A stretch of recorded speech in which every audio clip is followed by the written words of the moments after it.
Okay, Laura, welcome to In Real Time. Thank you. Hi. My queen, look how sick she looks. Her fashion, T.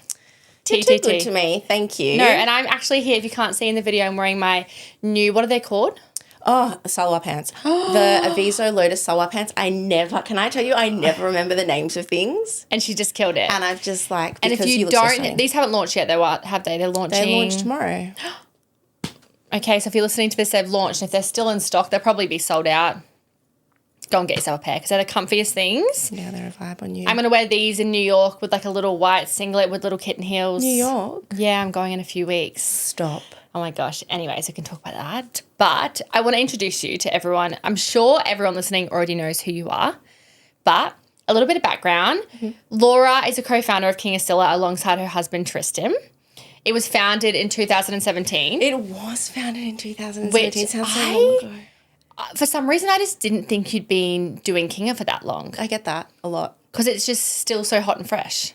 Yeah, that's good. I love that. Amazing. I think it pops up for people and then it pops up, you know? And then they're like, once you see it, you can't unsee it. No.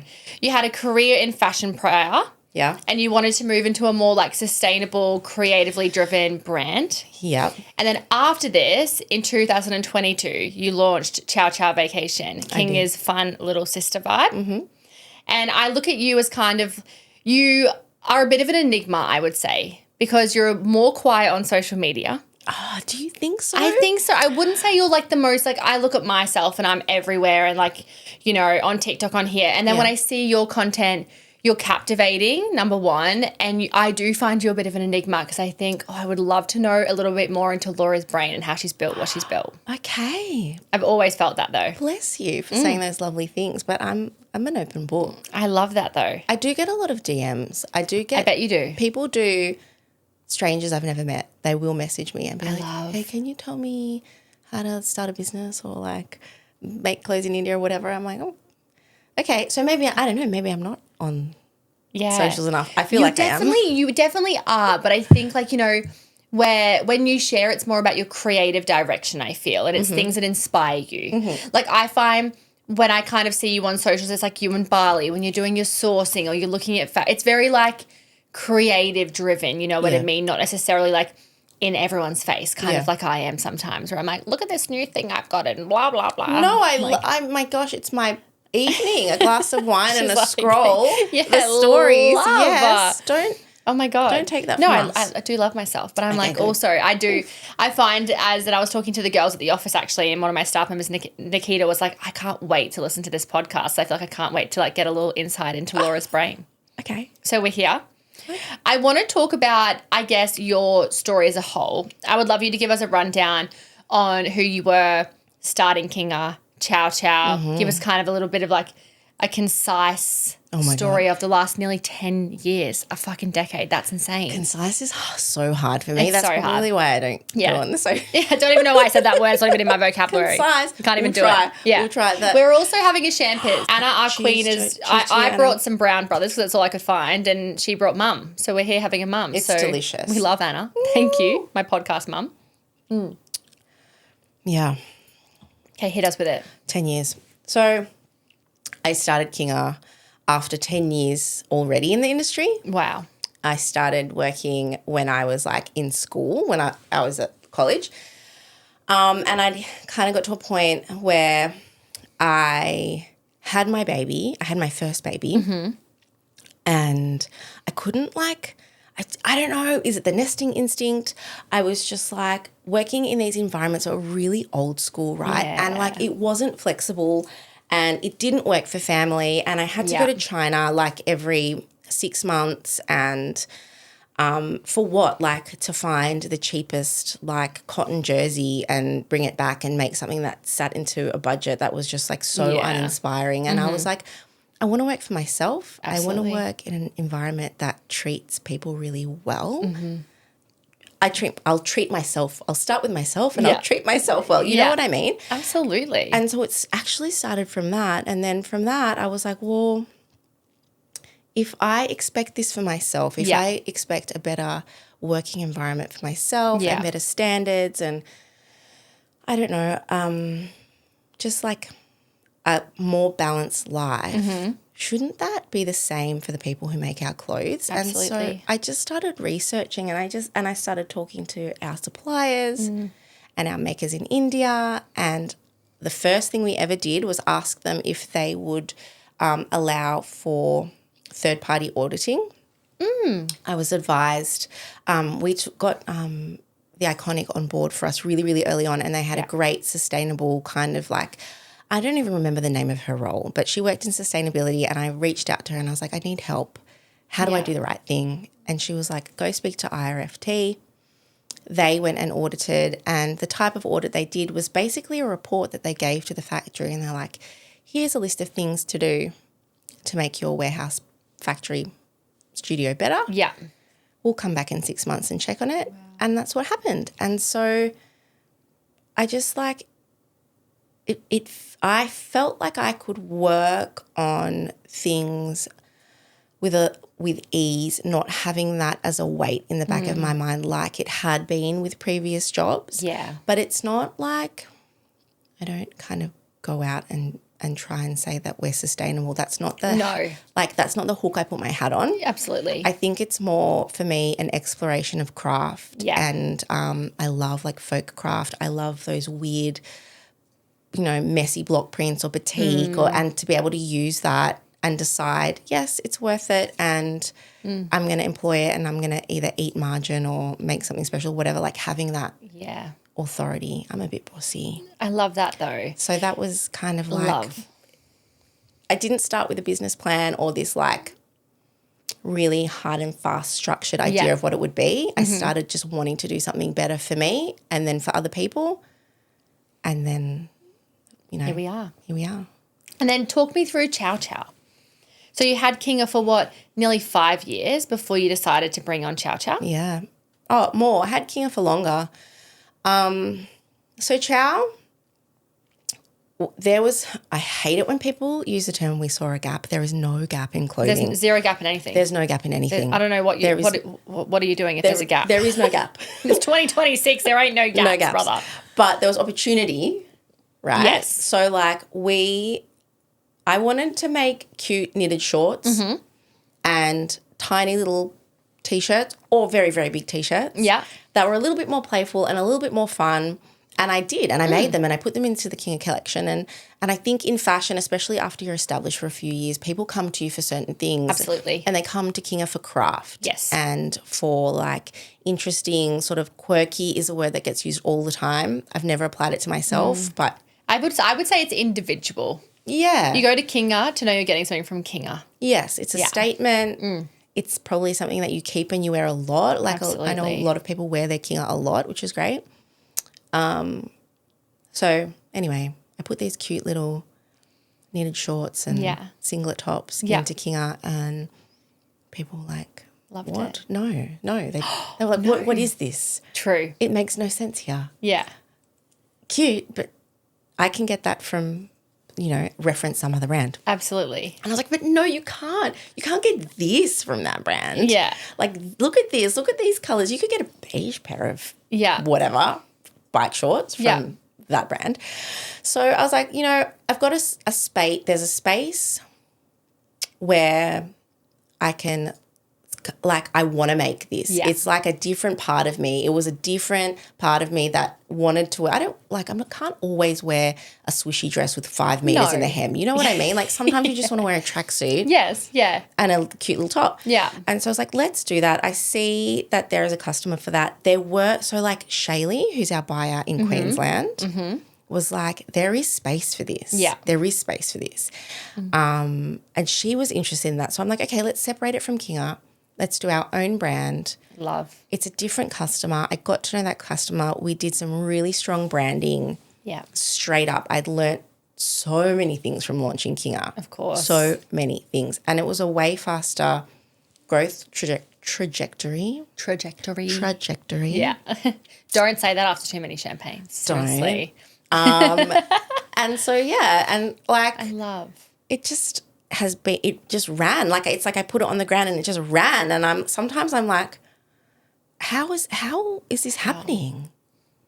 I feel like it's such a beautiful people come to someone to buy. Like they've come to you to buy Kinga because Kinga is Kinga. That's the only way you can describe it. Yeah. It's kind of like Kaarme. It's Kaarme. Like Yes. Kinga, you can see it in a store. You know what it is. Someone's wearing it. I'm like, that's Kinga. Yeah. The quality, the look, the fit, Yeah. all of it is like I've got a staff member called Amy and she wears like literally head to toe Kinga. Bless her. She's obsessed. And whenever I see it on her, I think I can just see why it is such a big, like, people have an obsession with it. It's because of what they get. It lasts forever. Yeah. They collect it. Our return customer rate is like bonkers. Insane. It's like once people sort of join the community, I know you use that word a lot Yeah. as well, and we've been using it for ages. Yeah. They're locked in. And God bless them, like Obsessed we are with them. chatting, we are like sending DMs, they're like, can you put this on for me? I'm like, Yeah. okay, fine, I'll put it on for you. Laura's like, I got you, girls. I got you, that's fine. So I am there on special requests. Of course, yes. Yeah, so the Kinga girlie is, once she locks in, She's there. she locks in. And it's incredible that you've been able to cultivate that a second time with Ciao. And maybe it's like an external view, but I feel like they do now beautifully simultaneously sit together. Yes. It's weird. They're different, but they kind of do. Yeah, and they I get do. torn sometimes. I'm like, should they? Should they be more different? Should they be more together? But I'm really happy with the synergy and the flow. Yeah. And I can kind of flow between the two of them, which is really nice. Absolutely. I think like there were seasons of Kinga where it wasn't Kinga. There were Right. seasons where I, maybe I know why. I know what the drivers were, where I was looking externally it's a West. and I wasn't listening to myself and I put things out that were, I don't know, what I thought people wanted and it didn't work. I think that's a part of business though, is it not? Like you're always going to fall off your ladder to then be like, come on, back to the compass, and then you go forward. Because you've been in business for nearly a decade. Like that's a decade of creativity. Yeah. That's a decade of designing. That's a decade of like your brand. Like I can't comprehend how you would not like be able to get through a decade and not be looking elsewhere sometimes and then be like, that didn't land, we'll come back to this. And it's how you figure out exactly who your community is, your customer is, and who you are as a designer. Yeah, it's definitely a lot of learning on the job for me. Absolutely. There are some brands that execute so well. They're like, this is who we are. Here's our brand book. This is what we're going to do. We're going to stick to this and be consistent. And consistency is king. If I've learned anything in 10 years, it's consistency is so important. Okay. Because if you're being consistent to yourself, it feels good. But it also means that your customer feels safe and they know what to expect. Yeah. And they come to you because they know that you are going to serve, you're going to fill a gap or, serve a purpose. For us, I think it's that kind of like relaxed, effortless, sort of cool vibe. And they know to come to us for that. And if I started doing like, I don't know, structured corporate suits, it would just be so confusing. But like it took a while for me to learn that. Yeah. There are people that, start their businesses and go from day one and do that. But that's like Everyone's journey is different. Everyone's journey is different. And I'm kind of like okay with that because it's amazing. I answer to myself. Literally. And I guess the reason why I started the podcast is to be able to give, I always say younger founders beginning their journey. Yeah. Just something knowledgeable. Because like when I started, there was nothing. I was just a bit like, what do I do? Who do I go to? The question I reckon I get constantly in my DMs is how to find a manufacturer, right? Which I know is A, already so difficult, and B, trying to find the right manufacturer who, treats staff and has a good environments and everything, a whole nother level. What is your recommendation? And I'm sure you get hundreds of DMs like this. Like, do you recommend, you start on Alibaba, you have a look at their tickets? Like, is that what you recommend, or you recommend going and sourcing? I mean, I think you need to know who you are. Absolutely. And who your customer is and what you're doing. I used to hate when I started out. Yeah. I hated those answers. I'm like, that's the Doesn't question. help me. Help me. Yeah. Practically speaking, I'll give you a great example. I have found a supplier that we're using now through ChatGPT. I said, dear Chat, this is what is important to me. Yeah. these are my MOQs. This is what I want to make in Bali. I'm going on this date. This is where I'll be. Find me like 50 suppliers that are going to suit. And then we kind of like find me their social links. So then you get the social proof and you have, I know, right? Like it seems that's like too good to be true. Cheaty. Some of them didn't work. We went to go see them. Some of them, you know, like some of them were really great and we kind of have like stashed for when we're ready to build because you don't want to introduce a whole bunch of new suppliers all at the same time either. And then a couple of them we started working with and it worked really well. So you can do that. You can go on Ali and look at products that people have and reach out to them and be like, I want to custom and here are my terms. Yeah. I think thinking of recently people who have asked me this question who have not been able to get what they want made, I would say that communication has been what has stopped them rather than the right supplier or the wrong supplier. You need to know what you're talking about, know what your product is, know what the MOQ would normally be, what the price would normally be, what a spec sheet is. Like if you're talking about fashion, a tech pack. And this is the question I get the most, like, you know, especially like with my shirts recently and like, you know, and that's a whole nother kettle of fish. People are like, how do you do a tech pack? I'm like, I don't know. I don't do fashion. Like I think if you're wanting to build a fashion brand, you have to have a basic understanding. I bet you've got to. Because otherwise suppliers people reach out to suppliers all the time. There's always a new brand. There's so many brands out there, right? And so if you think about work from their perspective, they want to streamline their work. That doesn't necessarily mean that it's going to be like unsustainable or bad. It's just everyone wants to streamline their work. Yes. So if you are like going back and forth because you don't know what kind of closure you want or clasp you want or fabric you want or whatever, or you don't know what MOQ even means, they're just going to be like, no, you're going to waste my time. You're not going to order anything and you're going to waste my time. So I think like knowing that and then having a strong brand, even if you have no customers, knowing if you're followers, for everyone, you're for literally no one.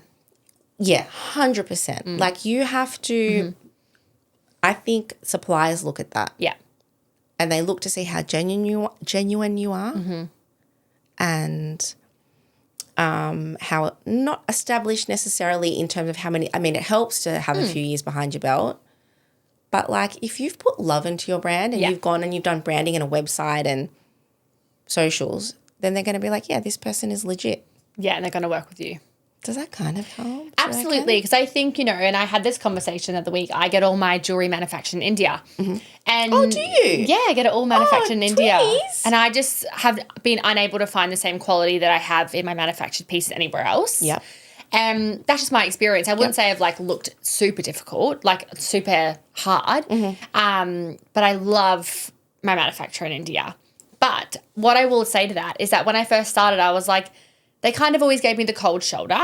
And I took it really, I was like, why are they being rude to me? Or like they wouldn't be like overly helpful or they wouldn't overly stretch for me. And in the last 6 months, it's just clicked. Because like I didn't know jewelry before that. So I would have been a pain in the ass. Whereas now, you know, we have a year working together under our belt. And they're just like, they'll do anything they can to help.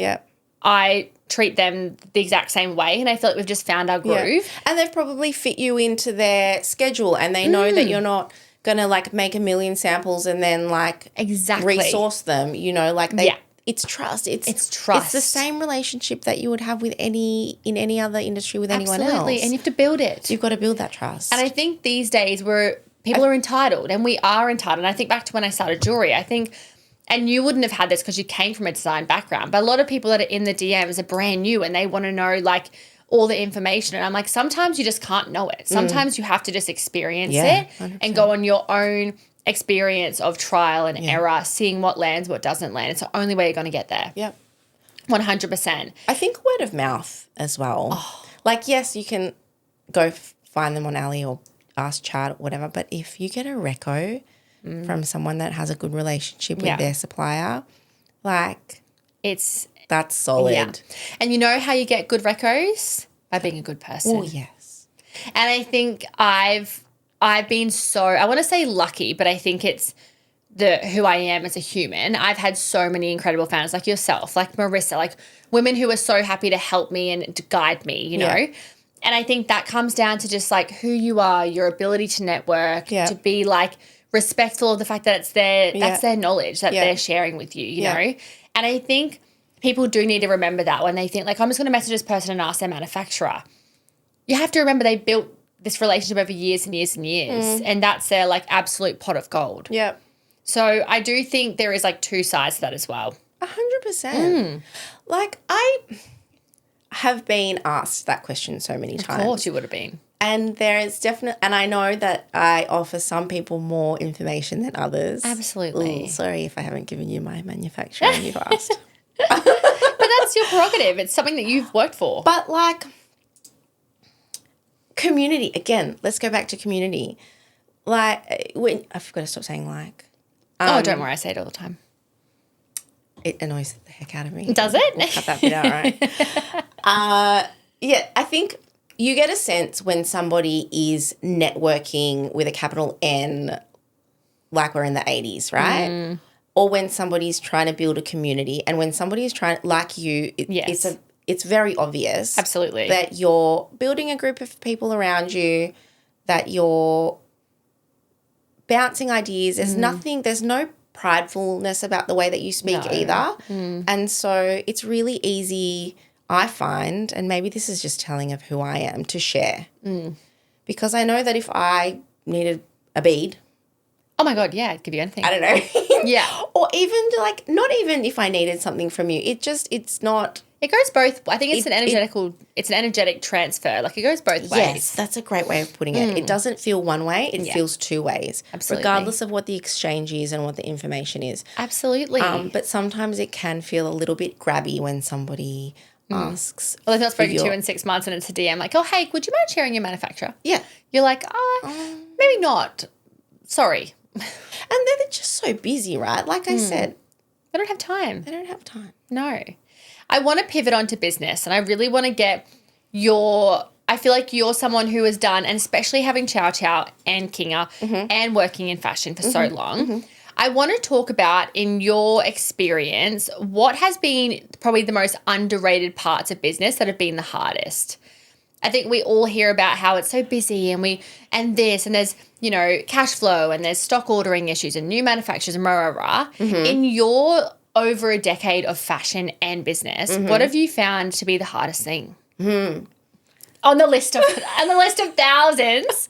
You named some really good ones. Yeah, of course. You really named some good ones. I think if you're running a business by yourself, it can be super hard. Yeah. Because you don't have a boss that will say, if you do this, then you'll get this. Yes. Right? You just make that up. You make it up. And you go, I think if I do this, I'll get this. Yes. And so being self-motivated, you've kind of got to be a bit kooky, I reckon, a little bit delusional. Agree.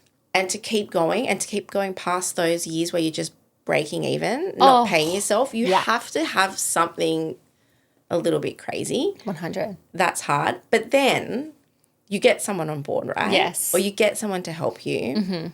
Or you just involve more people. And then you're like, oh, crumbs. I have to provide. Yes. If I make a mistake, then how's it going to affect them? Like new hires, every time I have a new hire or I introduce a person who's good at their job, both brands have like flourished. Yeah. It's never been the wrong thing to do. But my God, is it scary? It does. It's scary. It's so scary. Yeah. Honestly. Like, oh, and the admin that comes with it as well. Of course. Like, there's paperwork that has to be done. Oh, I know. Kat does mine. Thank God. Oh, bless Don't Tristan. ever leave me. He does.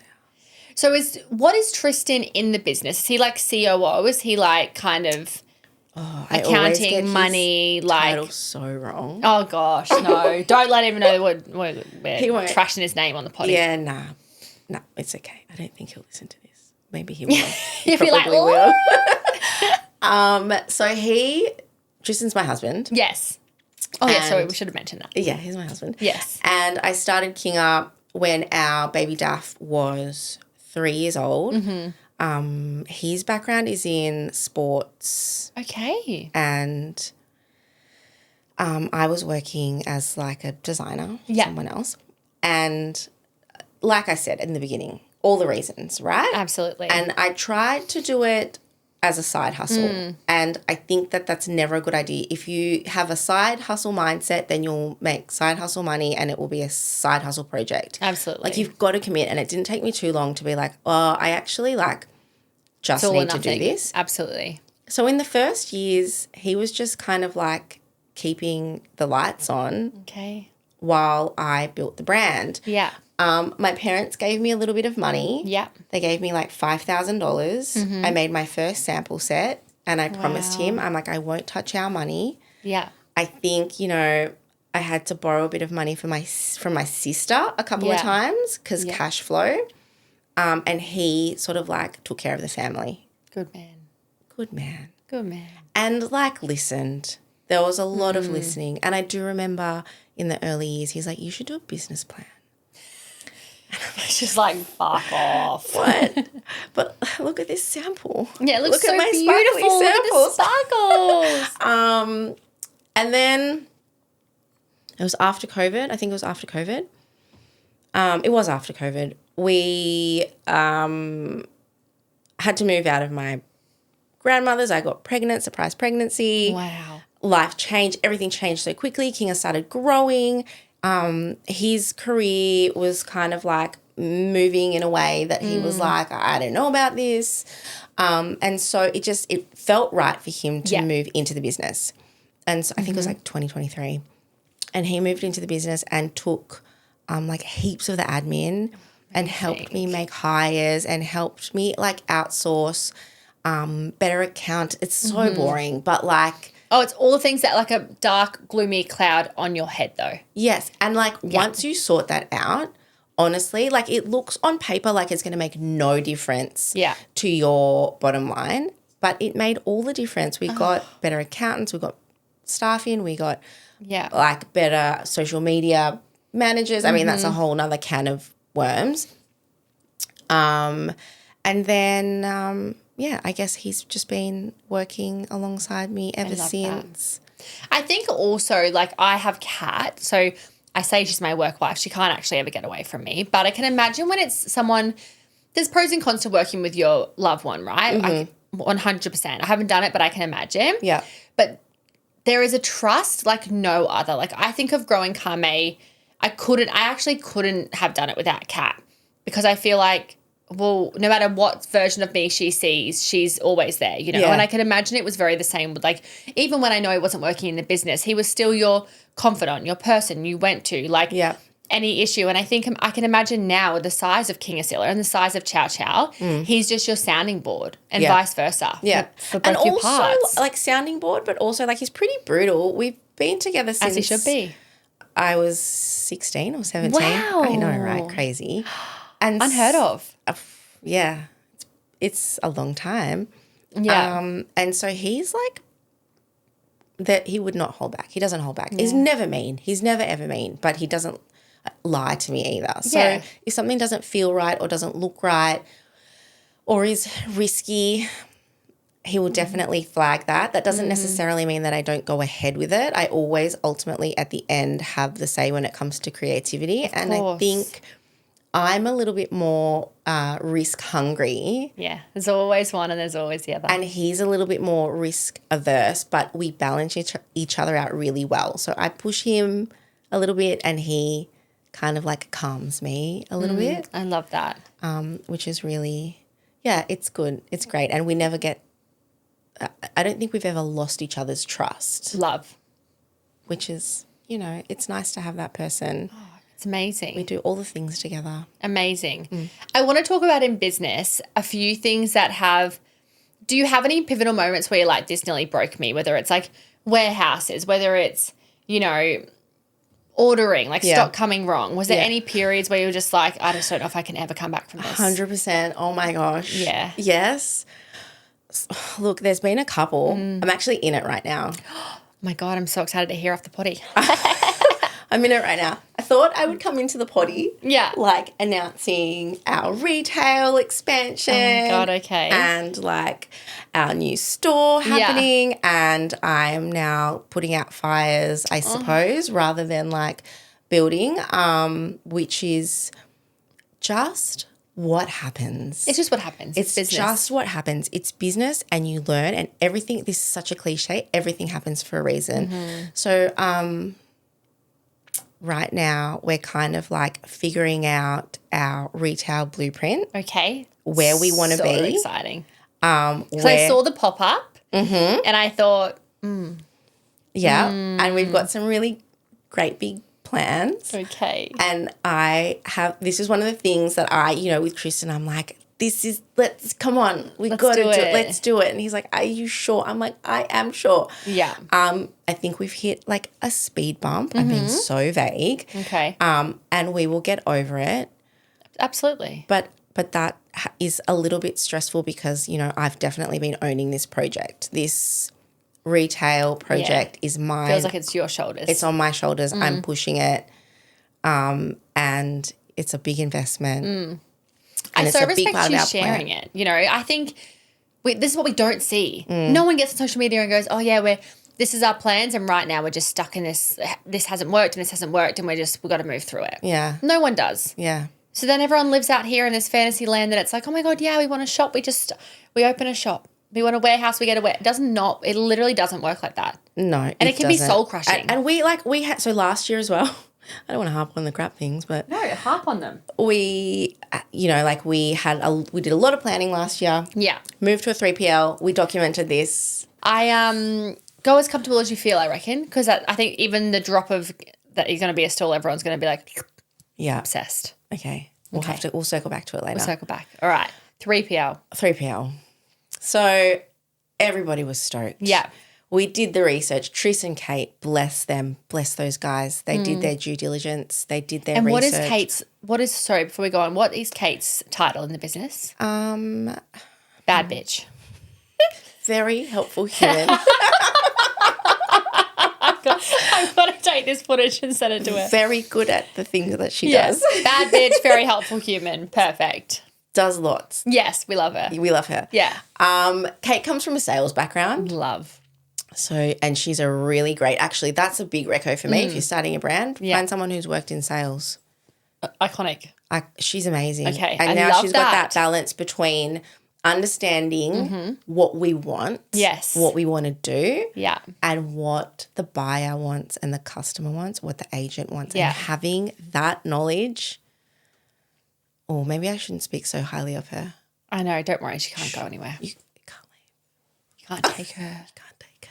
We'll all come after you. Bless her. Yeah, 3PL though. And I mean, even the best people. I feel like I'm like Alex from Call Her Daddy right now. Like, tell me. Because I feel like everyone saw it on the internet and I was like, I need to know the goss. It was actually like, I feel like there was a point where everybody was going to leave. Not because I can pretty safely say I wasn't going out onto the warehouse floor and yelling at people. No. I think for me, when I'm upset about something, I probably go a little bit more inwards. I'm the same.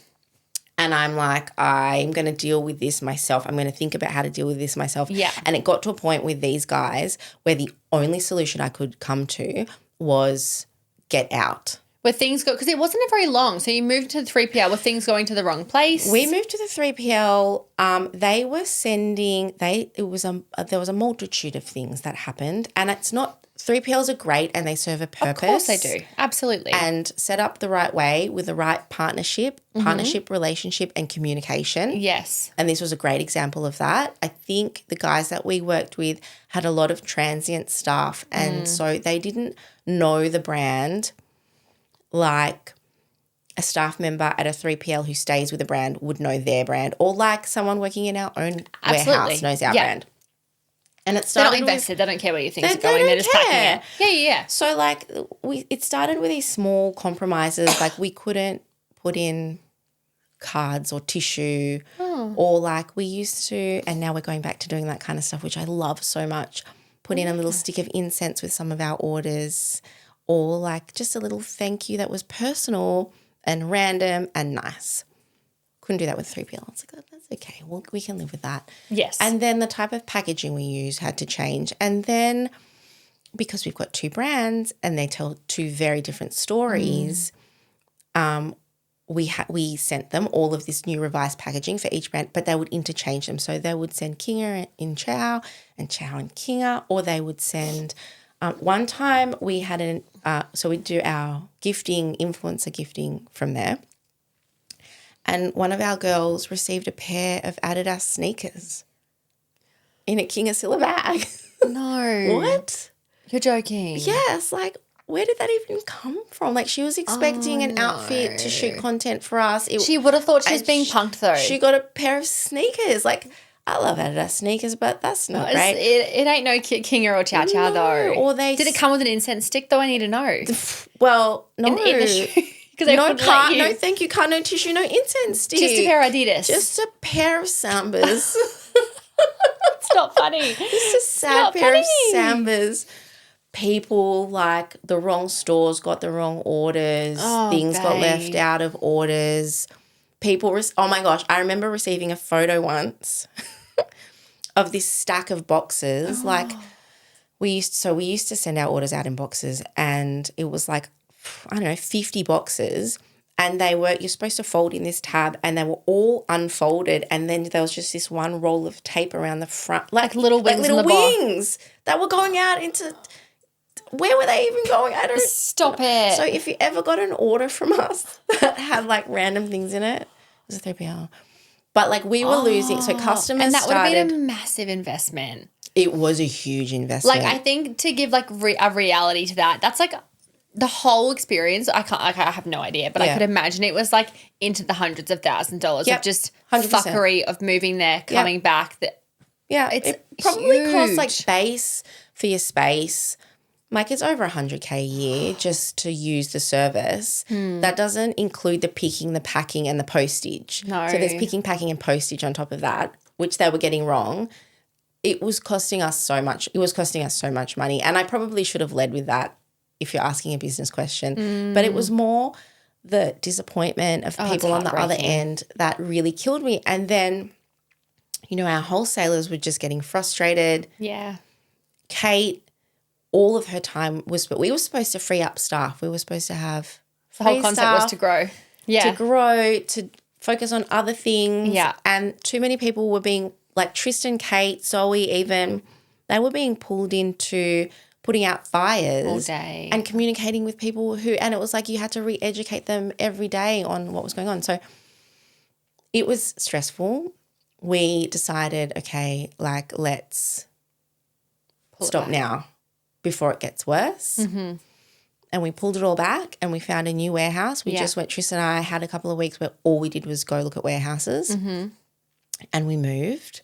Again, that same week we moved house as well. Was this 3PL anywhere near you? No, it was like... So how the hell did you get your stock? Well, they held it to ransom. So fuck off. But oh my gosh. Yeah, so eventually we sent some like removalists out to go get it and they released it and we got it back. And we had, it was fun once it hit the warehouse. We've got some really cute, like casual girlies that come in every now and then. And love. They help us out and it's a vibe and everybody was downstairs helping out and setting it up. And I think at that stage we were exhausted. Yeah. But we were happy because we knew that we were going to be able to do things correctly and we would learn from mistakes and we could make changes and we could control it. Yeah. It's a lesser of two evils, right? Mm-hmm. There will be a time when we move to a 3PL, but it will probably be in America. Yes. Or when you're expanding into different countries. Yes. Not necessarily. I've heard this though. This is definitely not the first conversation I've heard around it. And I think people see a big shiny object. Yeah. And they think, amazing, I'm going to do that. If you have a brand and I think it depends on your brand, right? You have such a touch point brand, community-based, significant product. Like when you receive Kinga, you receive Kinga. Yeah. When you receive Ciao, you receive it. It's an experience. I hope so. So I think it would have been such a kick because customers would have been like, what the fuck's going on here? And I'm sure 90% of them were like, Laura, just letting you know, I'm not sure what's going on. I'm sure a lot of it was like awareness and because they love the brand so much. There are some absolute sweetie pies that were like, hey, it would have been babe. ride and die, like, excuse me, I'm just letting you know that something's wrong. Someone's failed you. Yes. And I'm like, I love you so much. Yeah, you're so sweet. You're so sweet. Yeah. Yeah, I mean, we moved past it and I think we're in a good spot now. But there was a time when I could see all my girls, like, and they were all stressed out and they were all either angry or sad or and I'm like, no, this is not okay. This is not okay. Yeah. Let's fix this problem. And like Tris could see that as well. And I think once we noticed that it was really affecting, we could pinpoint that was affecting staff. Yeah. Or we can fix that. Absolutely. And just remove it. Yeah. What have you learned over the last 20 years, right, of career, especially in Kinga? Because if this would have happened at the beginning of Kinga, you would have fallen over. Like, oh, my God. I think the crumble would happen, right? Yeah. But obviously you've had nearly 10 years of resilience. Yeah. So I guess now when these things come up, how do you hold that? Do you just trust? Like, are you just like, I've been here before, it'll work out? 100%. Yeah. So I went through the 2008 GFC. Oh my God, I'm giving my age away. I was going to say not a single wrinkle on your face. Bless you. I worked for other people during that time. And then COVID and then like even now interest rates and inflation and the war. And there are patterns that you see within the fashion industry, within business in the fashion industry. There's behaviours that repeat themselves. Buyers buy in certain ways, customers shop in certain ways, even trends. There are even trends that circulate when there's uncertainty. Cash flow flows in a certain way. Yeah. And we've been in real peak cash flow seasons that feel lovely by a couple of, I don't know. Yeah. Shoes for the shoot, whatever. Yeah. And some troughs. And I remember realising that I had come to learn these patterns when Tristan came fully into the business. Yes. And I think we had a pretty low cash flow season, but we were selling a lot of stuff. We were selling heaps of stuff. And he's like, I don't, what? What is happening? How is this working? And you see it. You see it goes out, it all goes out, and then it all comes back in. And then it goes out and it comes back in, and it goes out and it comes back in. And you incrementally build on that rhythm. And more comes back in, and then a little less goes out, and more comes in. And it depends on how much you want to grow and how much you want to invest in your business. But we have always put back in the business. Either growing staff or growing the space or growing product lines or opening another brand. We've never plateaued. We've always put it back into the business, which means that can be a bit stressful sometimes. Absolutely. But you learn. Yes. You go I don't know, there's something inside me that's it's fine. I think it's your compass. I think it's that gut. I think you always come back to I've been here before. I've done it before. Whatever. Yeah. And I think people at the beginning, I remember the smallest thing happening that would just throw me off my perch, and I'd be like, oh my God. Whereas now I'm like, okay, no worries. We'll fix that in an hour and then I'll come back. You know what I mean? And I can't imagine after a decade of it and being in business, you're just I remember being like that. Sweet. I remember having maybe, styles that would come in 2 weeks later or a month late, and I'd be like, that's it. It's over. Yeah. The brand is over. It's done. We're done. Yeah. And then I need to find a job. I'm going to have to go work at I don't know, McDonald's. Literally. I can't do that. I can't do the headpiece in the speaking. I can't. I was like, g'day, wear a cute fit at least. No, babe. No. You got your button up. You're sorted. Crying until Sunday. Oh, my God. It's crazy. So I have to do this. I don't know how to do anything else. No. But I have learned that with community. Yes. People trust you and they know everyone's business has hiccups. 100%. We oversold a bunch of bloody lockets for our Mother's Day recently, and it was a human error. Sorry, but I just called everyone. Yeah. And they were all community. They're like, oh my God, no worries. There was, and I just thought it's just, if you give people time, they get it. Same as me. If someone called me and said, oh, I'd oversold this, I'd be like, don't get it. That's a bummer for you. That's so annoying, and I can imagine the stress you're under. And I think when you build a brand right, what you've done, and you've built 2 of them that are built right. Like in all areas. Not saying you're perfect, not saying your brand's perfect by any means, but you've done the right thing as a human. And I think that's why you get the growth you get. You invest. It's steady growth. I wouldn't that's say. That's what you want though. But yes, that's exactly Anyone out what here I want. looking for extreme growth, wrong podcast. It's not sustainable. Well, it's not. I mean, I can name a whole bunch of brands that went super, like high really quickly, and then they came down just as quickly because you become a symbol of the time, a 100. symbol of the trend. Yes. This is one thing that I knew. Maybe didn't have a business plan starting out, but I knew that steady growth was important to longevity. Meant more than anything. Yes. And I wanted to be able to sustain my family and myself. Yeah. So I had to make sure that it was always growing, but at a pace that wasn't going to put me in a particular category. Yes. That was then once it was over, I was done. You know what I mean? No, it's not worth it. It's not worth it. And there are some like really great, in our industry, there are some great examples. There are some great business people out there. Absolutely. Who have just grown and built legacy brands. And that's what we're doing on this podcast. We're building legacy brands. It takes patience. It does. I want to finish up. I feel like we could talk forever and this won't be our only podcast. It won't be. Can we come back when the store's open? Oh my, can we come to Bali and do a podcast in the Bali store? Well, I think that you should come. We're going to have to do it. I really do. We're going to have to do it, guys. Okay, when the Bali store is up and running, we'll do an in-house. We'll do a full walkthrough. But also the beads in Bali, babe. The beads, I know. Me and Laura have been talking about some beads, guys. It's insane. Bali. It hit me like a thunderbolt when I was like, oh my God. Phenomenal, isn't it? I That's need where I to got my speak. inspo. Okay, let's finish up. I want you to tell me, for anyone who looks up to you, there'd be hundreds of young women or men as well who want to be where you are, who want to build what you've built and who want to, I guess, I don't want to say have the creativity you have because I think that's who you are, but I think, be like you. What are your 3 biggest tips, information, advice that you would give, entrepreneurs or younger founders?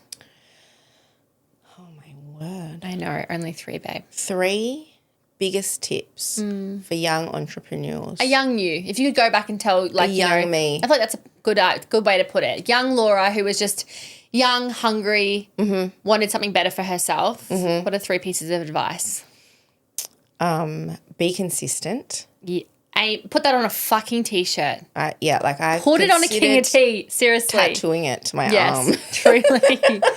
Yes. Be consistent. And to be consistent, you have to know yourself. You do. You have to know really, truly what can you sustainably make and put out in the world. You cannot pretend to be anyone else, really. No. It's pretty selfish to make a brand that just kind of serves your own tastes and needs, but it's also very sustainable. Yeah. Your wardrobe and that's sustainable too because you'll wear those things forever and you'll create a brand of things that are worn for a long time. I love that. So know yourself and stick to that. If you have to make a mood board or a book or write it down, then do it. Document that so you can go back. Because there will be times when you will look to other people. Yeah. Or when there'll be noise, really loud noise. Yeah. And it's great to have something, an artifact, a piece of material that you can come back to. Yeah, I agree. And go, oh, yes, that is me. That's Kinga. Be consistent, know yourself. Lucky number 3. I think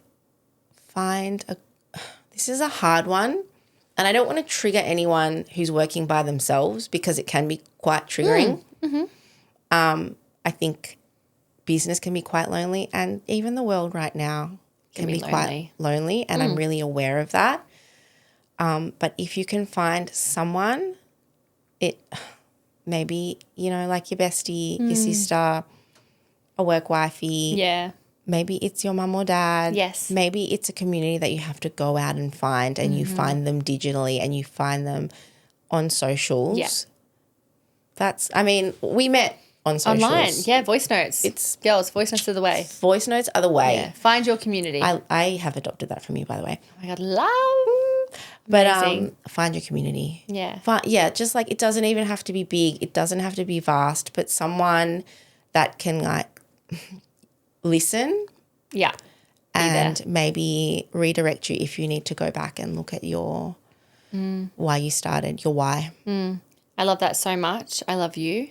I love you. Guys, we have an event at Empty tomorrow where Kinga, Csilla and Empty have done a collab T-shirt, like a long sleeve, which is just the sexiest thing in the whole It's world. such a vibe. It is so good. The hype is insane. Don't think there's going to be enough there, but we're going to pray There's for the best. also First other in, first cute gets. things that are going to be there. Oh my God, It's okay. actually like, That's exciting. it's going to be fun. Oh my God, okay. Well, I'm thanks excited. for coming on. Honour. Thanks for having me. Honour. You're an inspiration. I think what you've built and how you've built it and how you present as a founder is just like such someone I look up to, and I just love it. Thank you. No, I feel the same way. Oh, stop. I think like you're very generous. You're a very generous person. Thank and you. that's rare. So thank you. Thank you. Oh, I love bless. you. Hope you guys loved it. We'll see you next week. Ciao. Bye, bitches.